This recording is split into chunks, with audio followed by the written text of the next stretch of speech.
Walang awa na hinampes ni Yiz ang demonyo nang walang kahit kititing na pag-aalinlangan. Pinanood ni Ilchoy ang brutal na eksena, lubusang naparalisa ng takot bago bumagsak ang kanyang mga tuhod at nagsuka sa labis na katatakutan ng lahat ng ito. Nang marinig ito, huminto si Yiz, dahan-daang lumingon sa kanya, at tinitigan ang kanyang sariling sinuka, bulong ni Ilchoy nang may di paniniwala na sina Wu Jiang, Go Jiel, at maging si Tio Gok Ayon ay patay na lahat. Lumapit si Yiz sa kanya. Marahang tinanong kung okay lang siya. Ngunit sariwa pa ang trauma. Takot na takot sa kasalukuyang kalagayan ni Yiz. Umatras si Ilchoy ng pabulusok. Mabilis na humingi ng tawad si Yiz. Napagtantong dapat ay nagulat siya sa pagsasalita ng biglaan. Pagkatapos ay ipinaliwanag niya na may kailangan siyang tulong. Iniabot ang isang kamay na babad sa madilim na dugo ng demonyo. Tinanong ni Yiz kung kaya niyang tumayo. Ngunit ang kasuklam-suklam na tanawin ng pulang-pulang kamay na iyon ay lalong nagpalubog kay Ilchoy sa lubos na takot. Samantala, isang grupo ng paghahanap ang lumusab sa madilim na gubat, ang mga lalaking may dalang mga sulo ay baliw na naghahanap sa paligid, nadidismaya na wala saan man ang mga bata, isinumpa nila ang kanilang kapalaran at napagtantong kailangan nilang palawakin ang lugar ng paghahanap. Isa sa mga lalaki ang nagbulong-bulong, nagtataka kung saan-saan kaya nagpunta ang mga batang yun sa kalagitnaan ng gabi, at natatakot sa kung ano ang maaaring nangyari sa kanila. Biglang, may isa pang tagahanap ang nakakita ng isang silweta sa dilim. Itinuro niya ang nanginginig na daliri sa unahan, sumisigaw na naroon ang mga bata. Mula sa mga anino ay lumitaw ang isang madilim na prosesyon. Si Yiz ay may dalang mabigat at walang buhay na katawan ni Gok Ayon sa kanyang mga balikat. Sa likuran niya, tahimik na sumusunod si Ilchoy, may hawak na mga pinutol na ulo ni Wu Jiang at Go Jiel. Ang mahaba at nakapangilabot na gabi ay sa wakas ay nagbigay daan sa bukang liwayway. Bumalik sa templo, si Ganga ay nakahiga sa kanyang kama, walang tigil na umiiyak sa nakakabagsak na pagkawala ng kanyang mga mahal na kaibigan at ni Gok Ayon. Bumalik sa kanyang isipan ang nakaraang gabi, naalala kung paano sa wakas ay nakabalik sa templo ng Gizo ang mga nawawalang bata, ngunit dalawa lamang sa kanila ang bumalik, may dalang pinakamabigat na balitang may isip. Sina Wu Jiang, Go Jiel, at Tio Gok Ayon ay pinatay ng isang demonyo, desperado niyang ayaw maniwala, ngunit ang guwang at wasak na ekspresyon sa mukha ni Ilchoy ay nagkumpirma ng bawat kakilakilabot na detalye. Mula noon, lubusang nagkulong si Ilchoy sa kanyang silid, tumatangging makipag-usap kahit kanino. Ang tanging tunog na lumalabas sa kanyang kwarto ay ang mahinang masakit na alingaw-ngaw ng kanyang pag-iyak sa pamamagitan ng pintong kahoy, isang tunog na lubusang pumipighati sa kanyang puso. Samantala, si Yiz, na bumalik sa tabi niya, ay patuloy sa kanyang pang-araw-araw na gawain na parang walang anumang nangyari. Pinapanood siya mula sa malayo. Sinabi ni Ganga sa kanyang sarili na pagkatapos ng lahat ng nangyari, dapat talaga siyang magpahinga. Gayunpaman, ang paglapit kay Yiz ngayon ay hindi talaga madali. Ang ibang mga naninirahan sa templo ng Gizo ay pinagmamasdan din siya. Pinapanood nila siya na walang awa na nagsasanay tulad ng anumang ordinaryong araw, at nagsimulang kumalat ang mga bulong-bulungan sa bakuran. Bulong-bulungan nila sa isa't isa, nagtatanong kung narinig na ng iba ang mga kasuklam-suklam na alingaw-ngaw. Kumakalat ang balita na ang mga labi ni Wu Jiang at Go Jiel ay may malalalim na marka ng palakol, at may ilang nagsasabing ang batang tao ang siyang pumutol ng talam. Dahil tumatanggi si Ilchoy na magsalita tungkol sa trahedya, ang eksaktong mga detalye ay nananatiling misteryo. Nagtanong ang isang nanonood sa loika, kung talagang naniniwala ang mga tao na kayang patayin ng batang iyon ang dalawa. Mabilis na itinuro ng isa pa na ang kanyang mga kaibigan ng isang buong taon ay patay na. Ngunit hindi siya umiyak, ang kanyang malamig at hindi nagbabagong ekspresyon, ayon sa kanila, ay ginagawa siyang walang alinlangang kainahinala. Makalipas ang ilang oras, isang solemn na nakapaligiran ang bumabalot sa templo. Ang katawan ni Gok Ayon kasama ang mga pinutol na ulo ni Wu Jiang at Go Jiel ay inilagay sa tabi ng isang napakalaking estatwa na yari sa kahoy. Dumating si Mang Grion sa pinangyarihan, may kasamang dalawang makapangyarihang mandirigmang dakibi. Kapansin-pansing nayanig siya sa paningin ng walang buhay na anyo ni Gok Ayon at ng mga sira-sirang labi ng dalawang batang alagad, at nagtataka kung paano nangyari ang ganito. Sinuri ang kasuklam-suklam na kinahinatnan, napansin niya sa kanyang sarili na isang mid-grade na yagui ang nakapasok sa paligid ng templo ng Gizo habang wala siya. Gayunpaman, Personal niyang sinuri ang proteksyon na hadlang sa kanyang pagbabalik, at walang kahit isang depekto rito. Ang nakakatakot na tanong ay nananatili, paano ito nakapasok? Tahimik na nakatayo si Yiz sa gitna nila, lumingon si Mang Grion sa kanya. Kinilala na tiyak na nakaranas siya ng hindi maisip na mga karahasan, ngunit nagawa pa rin niyang mabawi ang mga katawan at maiuwi ang mga ito. Pinuri niya siya sa paggawa ng mabuti, marahang humingi ng tawad sa pagtatanong, ngunit hiniling niyang sabihin niya ng eksakto kung ano ang nangyari noong gabing yun. Walang pag-aalinlangan, nagsimulang ikwento ni Yiz ang mga traikong pangyayari. Habang nakikinig ng mabuti ang dalawang mandirigmang dibi sa bawat masakit na detalye, ipinaliwanag niya ang unang pagkikita sa nakakatakot na demonyo. Detalyado ang kakilakilabot na sandali nang tinusok ng halimaw ang mga bata gamit ang kanyang sinumpang mga sungay, na nag-iwan kay Gojiel sa lubos na walang pag-asang kalagayan. Hindi niya inilihim ang kasuklam-suklam na katotohanan ng halimaw na lumalamon sa mga ulo ng bata. Pagkatapos ay ikinwento niya ang magiting na pagdating ni Gokayon. Ang matapang na mandirigma ay nangunguna, ngunit ginamit ng tusong demonyo ang nakakatakot na mukha ng mga ulo ng bata upang pagsamantalahan ang kanilang emosyon, na nagpababa ng kanilang depensa ng sapat upang tuhugin si Gokayon ng kanyang nakamamatay na sungay.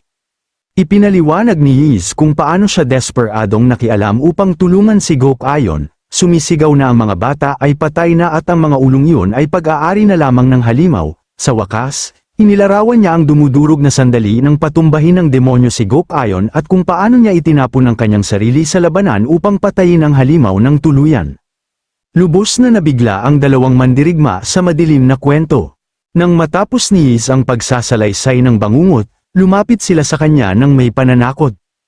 Inamin nila na kung totoo ang lahat ng sinabi niya, may kailangan silang itanong. Ang pag-iwan kay Gojiel matapos siyang masugatan ng nakamamatay at ang sadyang pagdurog sa mismong mga ulo ng mga bata na nilamon ng umiiyak na Dragon Demon ay lubhang malupit na mga desisyon, kahit na sila ay walang kinikilingang tama sa init ng labanan. Yumanig sila sa kanilang kalooban at hiniling na malaman kung paano siya nakatayong nagsasalita ng malamig at kalmado tungkol sa marahas na pagkamatay ng mga kasamang nakasama niya sa laban at pamumuhay. Bago pa man kumulo ang tensyon, isang matalim na palakpak ang umalingaw-ngaw sa bakuran. Mula sa likuran nila, mariing ipinagsama ni Mang Grion ang kanyang mga kamay, inutusan ng mga mandirigma na tumigil at sumigaw ng tama na. Sinabihan niya sila. Hiniling kung paano sila ng ahas gumawa ng gayong kaiyahiyang eksena sa harap ng kanilang mga natumbang kasama, at inutusang umalis agad. Sinubukan ng isa sa mga mandirigma na tumutol, tinawag siyang pinuno, ngunit pinutol siya ni Mang Grion. Sa isang madilim at nagbabantang titig, humakbang siya pasulong at mariing inulit na sinabi niyang umalis. Ang sobrang bigat ng presyon ng kanyang aura ay nagpilit sa dalawang mandirigma na lunukin ang kanilang pride at umalis. Nang wala na sila, pinalambot ni Mang Grion ang kanyang tingin at sinabi kay Yiz na huwag itong itanim sa kanila. Ipinaliwanag na hindi nila napigilan ang matinding kalungkutan matapos mawala ang kanilang sariling kamag-anak. Binaliwala ito ni Yiz, tiniyak sa kanya na hindi niya kailangang mag-alala sa kanya, iginiit na siya ay perpektong maayos. Napansin ni Mang Grion na isinalaysay niya ang trahedya sa pamamagitan ng pagtutok lamang sa mga brutal na katotohanan, lubusang walang anumang emosyon.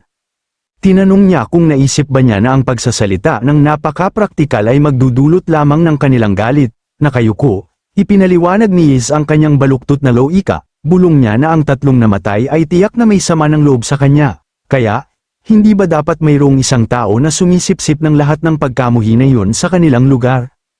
Tiningnan siya ni Mang Grion nang may di paniniwala. Tinanong kung inakala niya talaga na sa pamamagitan ng paggawa ng kanyang sarili na punching bag para sa galit ng lahat, ang mga patay ay makakahanap ng kapayapaan. Tinawag niya ang kanyang pag-iisip na lubos na hindi kapani-paniwala. Sa paghahanap sa kanyang mga mata, tinanong ni Yiz kung hindi rin ba siya galit sa kanya.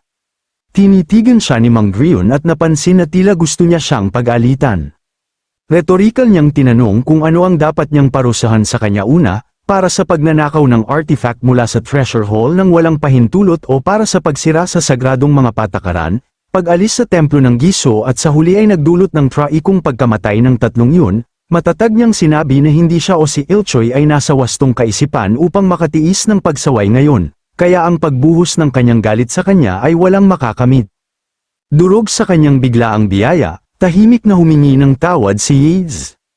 Habang pinapanood siya, naisip ni Mang Grion na ang makita ang isang batang sumusubok na pasanin ang bigat ng mundo ng mag-isa ay hindi siya ipinagmamalaki, ito ay labis na nakakairita sa kanya. Itinabi ang madilim na kaisipan, itinuro niyang isang buong taon na ang lumipas mula nang dumating siya sa templo ng Gizo. Napagtanto niyang habang nagbigay siya sa kanya ng hindi mabilang na nakakapagod na gawain, hindi siya aktwal na umupo at nagturo sa kanya ng isang tunay na aral, inutusan niya siyang humakbang pasulong, ipinahayag na oras na para sa kanyang unang aralin. Naguluhan si Yiz ngunit sumunod, makalipas ang ilang sandali, natagpuan niya ang kanyang sarili na taimtim na nakaluhod sa harap ng mga walang buhay na katawan ng mga yumao, may hawak na ritual prayer scroll sa isang kamay at isang seremonyal na bagay sa kabila.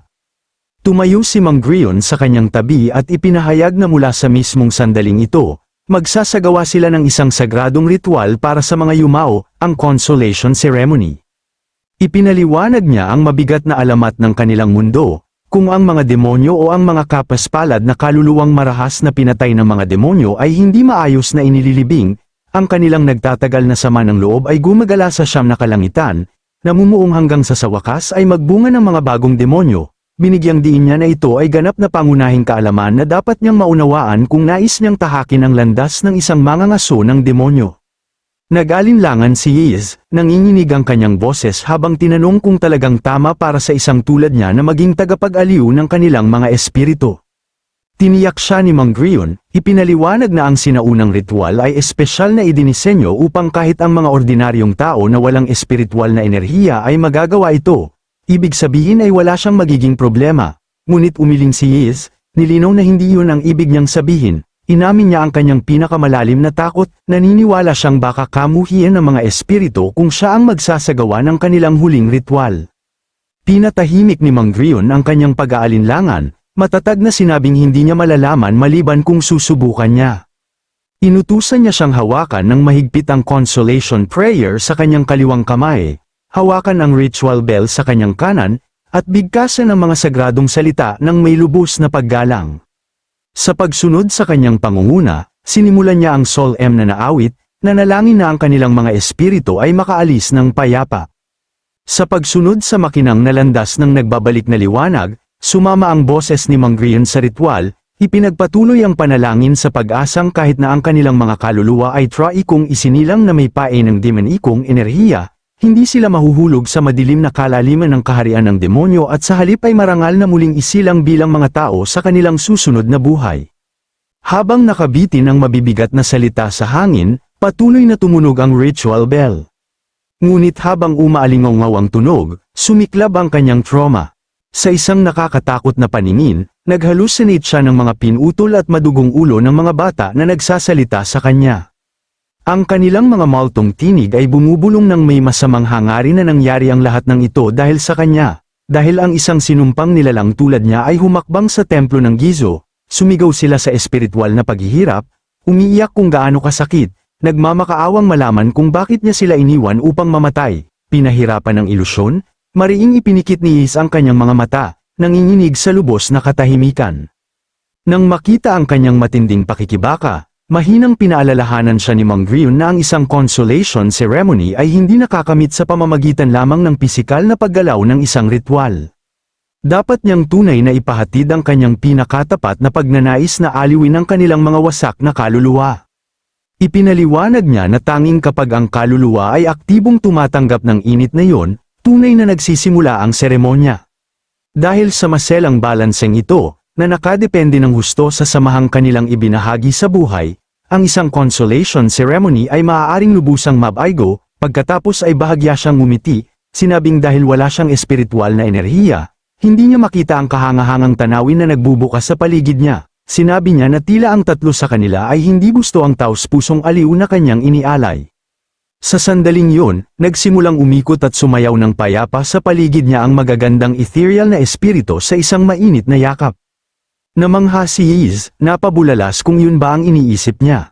Tumango si Mang Grion ng may pagmamalaki at banayad na ekspresyon, kinumpirma na ang consolation ceremony ay ganap na nagtagumpay.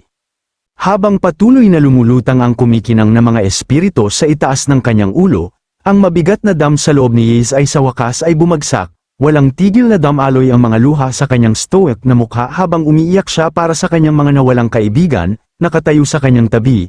Pinanood ni Mang Grion ang wasak na bata na naglalabas ng kanyang kalungkutan at mahinang sinabi sa kanya na ngayon na ang oras upang tumigil sa pagiging masyadong matigas sa kanyang sarili.